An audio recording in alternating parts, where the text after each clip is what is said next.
Dear students, in the last lecture, that was the first lecture of this unit, we have started the X-ray diffraction and we have done the Bragg's law to explain this X-ray diffraction from crystals. And we have seen in that lecture that when we analyze the X-ray diffraction using the Bragg's model, we derive an equation that was 2d sine theta is equal to n lambda. 2d sin theta equals to n lambda. ठीक है, हमने ये analysis किया था कि जब हम crystal को एक्सरेज के साथ डिफ्रैक्शन स्टडी करते हैं तो ब्रैग्स ने ये एक अपना मॉडल दिया कि जो क्रिस्टल के प्लेन्स हैं दे एक्ट लाइक मिरर्स और हम इस एक्सरे डिफ्रैक्शन को यूजिंग रिफ्लेक्शन ही स्टडी कर सकते हैं। और उसने कहा कि जो ये प्लेन्स हैं दे बिहेव लाइक मिरर्स और जो एक्सरे है that reflect partially from the each plane, और जो डिफरेंट पैरेलल प्लेन से जो एक्सरेज रिफ्लेक्ट होंगी they interfere constructively and we get the intensities at the positions और the intensities, the relative intensity, they depend on the position of atoms in the crystal, position of atoms in the crystal, and by analyzing that pattern we can analyze the structure of the crystal, we can analyze the structure of the crystal. अब जब ये 2d sin theta is equal to n lambda है, actually जो ये equation है it can not be satisfied with an arbitrary angle. ऐसा नहीं कि किसी भी एंगल से हमने लाइट फॉल करवा दी और उसको क्रिस्टल के प्लेन से उसके पैरेलल मिल गए और ये इक्वेशन सेटिस्फाई होगी। हमें अगर इसको स्टडी करना है एक्सपेरिमेंटली तो हमें एक पैटर्न लेना पड़ेगा, हमें स्कैन कराना पड़ेगा। हमारे पास दो पैरामीटर ऐसे हैं जो एक थीटा और एक लैम्डा, हम इसके अंदर स्कैन करवाएंगे और इस स्कैनिंग से जो जो जो थीटास के लिए या जो लैम्डास के लिए ये इक्वेशन सेटिस्फाई होगी, ये इक्वेशन सेटिस्फाई होगी तो हम उन्हीं लैम्डास के लिए और उन्हीं थीटास के लिए ऑर्डर निकाल सकते हैं या उन्हीं के लिए हमारे पास एक्सरे डिफ्रैक्शन है वो पॉसिबल है। तो एक्सपेरिमेंटली उसको करने के लिए बेसिकली तीन मेथड हैं। हालांकि ये मेथड बहुत पुराने हैं बट स्टिल आज भी जो डिफरेंट फिजिसिस्ट हैं जो क्रिस्टल के स्ट्रक्चर पे काम करते हैं, जो मटेरियल साइंस में काम करते हैं, वो इनका यूज करते हैं। तो पहला जो मेथड है इट इज ल्यू मेथड। ठीक है, दूसरा मेथड है जो इसके अंदर है that is rotating crystal method, और जो तीसरा है दैट इज पाउडर मेथड। ठीक है, अब हम इन तीनों मेथड्स को वन बाय वन करेंगे।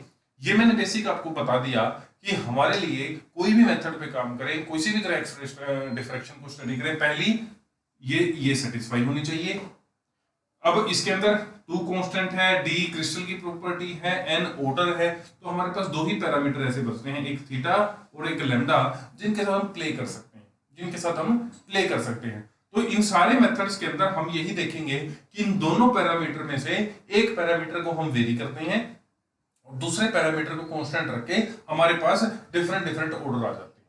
ठीक है, वो थीटाज या वो लैम्डाज सेलेक्ट होते हैं जिनके लिए ये जो कंडीशन है ये सेटिस्फाई होती है। ठीक है, तो सबसे पहले हम करेंगे ल्यू मेथड में बेसिकली क्या है, we take variable lambda and constant theta. उसके लिए हम क्या करेंगे, हमने एक एक्सरे की बीम ली और बिल्कुल एक स्मॉल स्पॉट से हम इसको पास कराते हैं ताकि जो बीम है दैट रिमेन्स वेल कोलिमेटेड। ये हमने स्क्रीन लगा दी है, इसके बीच में हमने क्या किया, एक सिंगल क्रिस्टल रख दिया। ठीक है, जैसे अब ये बीम है ये इसके ऊपर फॉल करेगी। अब ये जो बीम हमने एक्सरे की ली it is a continuous X-rays. हमने किया था कि जो कॉन्टिन्यूअस एक्सरेज है वो बेसिकली वो एक पैटर्न में होती हैं, हमारे पास जो जो वेवलेंथ है वो वेरी करती है, और जनरली हम जो लेते हैं वो 0.2 एंगस्ट्रॉम से 2 एंगस्ट्रॉम के बीच में इसको ले लेते हैं। 0.2 एंगस्ट्रॉम से लेके और 2 एंगस्ट्रॉम के बीच में हम इसको स्कैन करवाते हैं, वेरी करवाते हैं। जब डिफरेंट वेवलेंथ, अब ये जो क्रिस्टल है ये स्टेशनरी है, ये स्टेशनरी है, तो इसका मतलब थीटा कांस्टेंट है, क्योंकि जो क्रिस्टल प्लेन्स हमारे इसके सामने हॉरिजॉन्टल आएंगे उनके कोरस्पोंडिंग हमें इस प्लेन के अंदर पैटर्न मिलेंगे, अदरवाइज बाकी अगर और कोई प्लेन आएगा तो उसके कोरस्पोंडिंग रिफ्लेक्ट होके कहीं दूसरे प्लेन में चली जाएंगे, दूसरे प्लेन में चले जाएंगे। तो इसके कोरस्पोंडिंग हमारे पास क्या है, डिफरेंट डायरेक्शंस में ये बैक रिफ्लेक्शन होते हैं, और हमारे पास की ये क्या है, ये हमारे पास फोटोग्राफिक प्लेट है।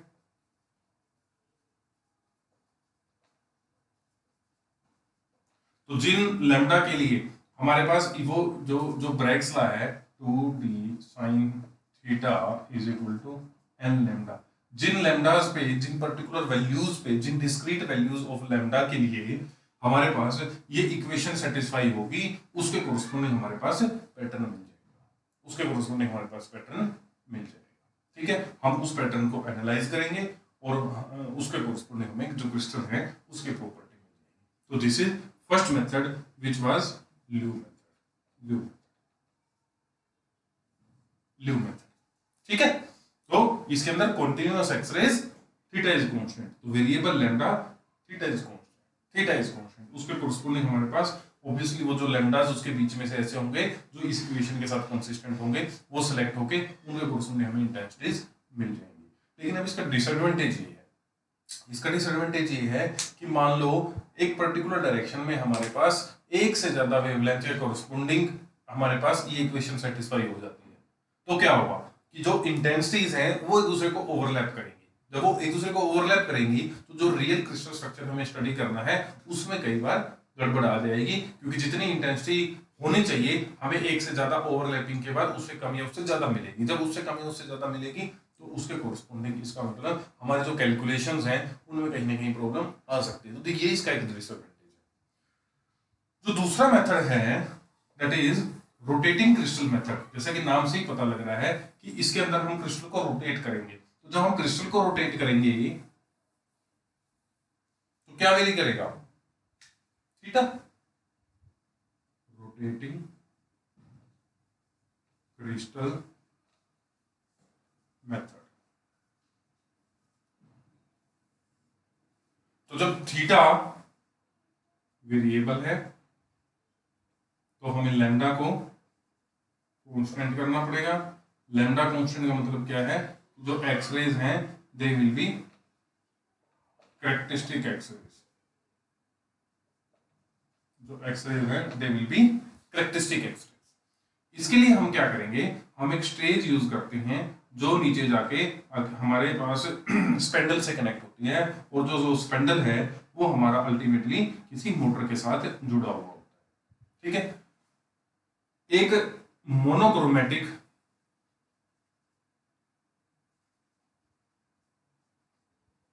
एक्सरेज पर्टिकुलर लैम्डा की हम फोल करवाते हैं और इस मोटर को ऑन कर देते हैं। जब ये मोटर ऑन होती है तो जो क्रिस्टल इसके ऊपर रखा है, क्या हुआ, ये रोटेशन करना शुरू होगा। जब वो रोटेशन करना शुरू होगा तो जो क्रिस्टल का प्लेन है वो धीरे धीरे उसके अंदर आराम आराम से चेंज आना शुरू होगा। जब आराम आराम से चेंज आना शुरू होगा तो इसका मतलब क्या है, उसका जो थीटा है वो स्कैन होना शुरू हो जाएगा, थीटा है वो वेरी करना शुरू हो जाएगा। जिन थीटास के लिए ये इक्वेशन सेटिस्फाई होगी डीज पे, उस डायरेक्शन के अंदर जो डी अवेलेबल है उस डी के लिए, जिन थीटास के लिए ये इक्वेशन सेटिस्फाई होगी उनके कोरस्पोंडिंग हमारे पास क्या हो जाएगा, हमारे पास पैटर्न मिल जाएगा, उसके कोरस्पोंडिंग हमारे पास पैटर्न मिल जाएगा। तो जब पैटर्न को हम स्टडी करेंगे तो again we can find the structure of the crystal, we can find the structure of the crystal. ठीक है, तो ये है हमारे पास दूसरा मेथड, यह दूसरा मेथड जिसके अंदर क्रिस्टल को रोटेट कराना है। क्रिस्टल के रोटेशन के लिए हम इसके अंदर क्या स्पेंडल यूज करते हैं, स्पेंडल आगे जाके मोटर से कनेक्टेड है, मोटर जब मूव करती है तो जो क्रिस्टल है वो रोटेट करता है। एक मोनोक्रोमेटिक एक पर्टिकुलर वेवलेंथ की जो एक्सरे है वो इसके ऊपर कंटिन्यूअसली फॉल करती रहती है। जब वो इसके ऊपर फॉल करेगी तो क्या होगा, और क्रिस्टल रोटेट करेगा, जो थीटा है, थीटा हमारा स्कैन होता है, तो जिन थीटाज के लिए हमारे पास ये इक्वेशन सेटिस्फाई होगी उस पर्टिकुलर डायरेक्शन में, वो क्या होगा, उसके कोरस्पोंडिंग हमारे पास डिफरेंट ऑर्डर्स में मिल जाएंगे, हमें एक्सरे का पैटर्न मिल जाएगा। और जो पैटर्न है इसकी पोजीशन से और इनकी इंटेंसिटीज को स्टडी करके हम क्या है क्रिस्टल के स्ट्रक्चर को एनालाइज कर सकते हैं। तो this is the second method which is rotating crystal. जो तीसरा मेथड आता है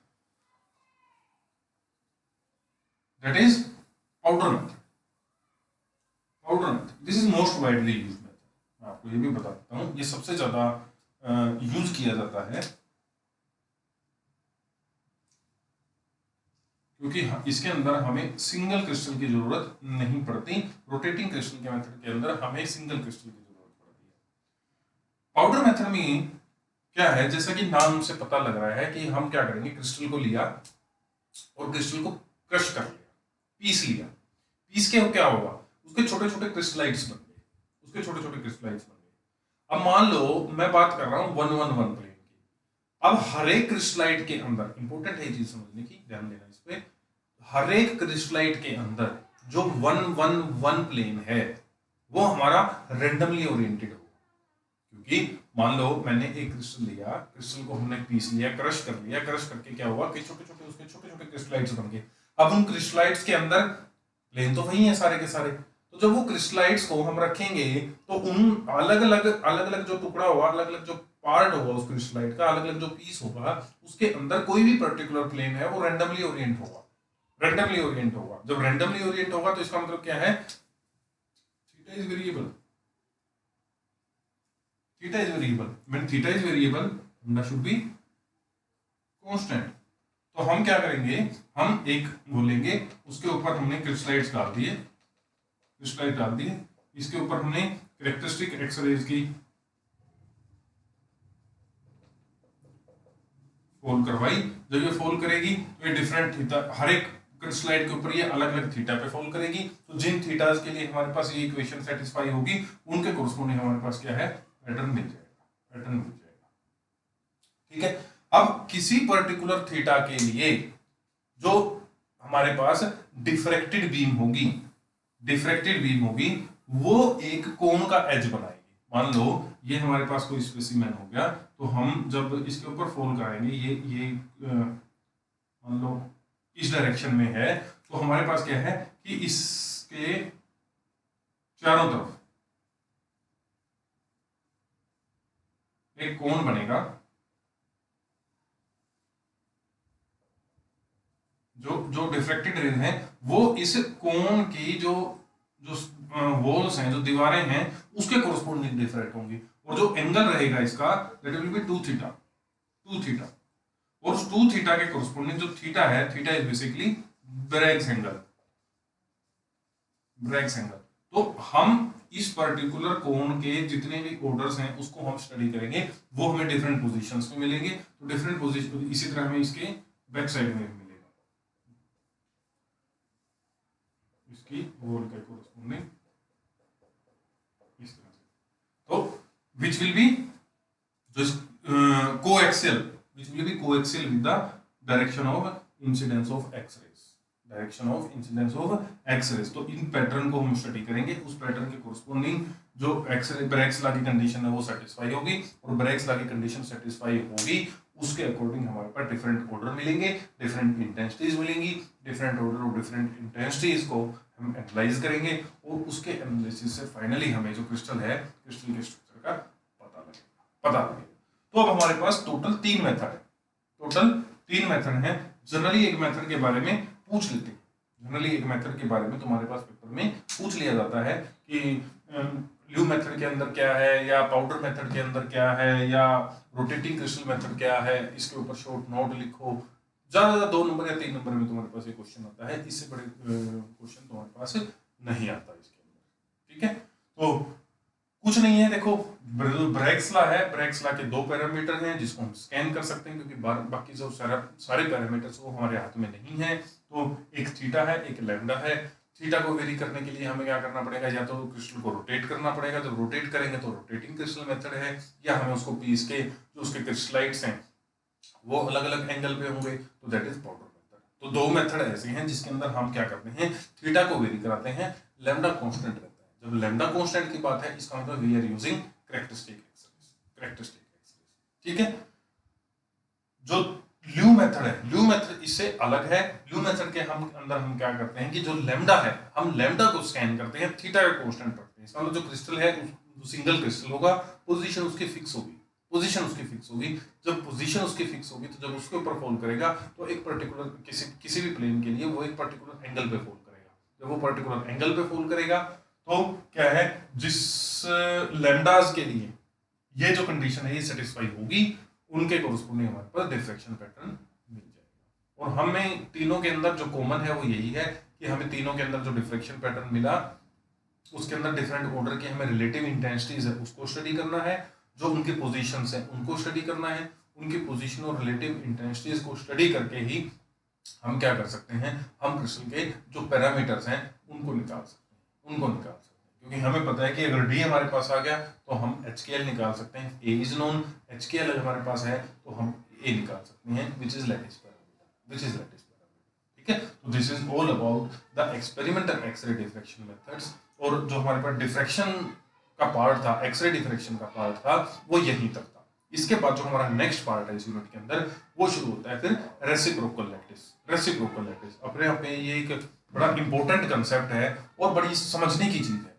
जितना आप इसको कोशिश करोगे समझने की, मैं यही कहूंगा कोशिश करने की, क्योंकि थोड़ा सा ही कम्प्लेक्स है। आप जितना इसकी कोशिश करोगे समझने की उतनी आपको चीजें क्लियर हो जाएंगी, उतनी आपको क्लियर हो जाएंगी। ये बिल्कुल उसी तरह से है जैसे सपोज हम फोटो खींचते हैं। अब तुम्हारी फोटो और एक्चुअल में जो फोटो आती है वो नेगेटिव आता है, तो वो जो फोटो आ रही है दैट इज रेसिप्रोकल। अब उससे फिर हमारे पास मेथड्स होंगे जिससे हम डायरेक्ट लैटिस निकालेंगे। रेसिप्रोकल लैटिस है तो डायरेक्ट लैटिस क्या होगी, डायरेक्ट लैटिस है तो उसकी रेसिप्रोकल लैटिस क्या होगी। तो वो चीजें हमें स्टडी करनी है, तो वो पार्ट हम फिर शुरू करेंगे नेक्स्ट लेक्चर के अंदर। आज वाले लेक्चर के अंदर हम इतना ही करेंगे। इन चीजों के अंदर आपको कोई भी प्रॉब्लम है तो फिर हम अपने लेक्चर में डिस्कस करेंगे, ठीक है।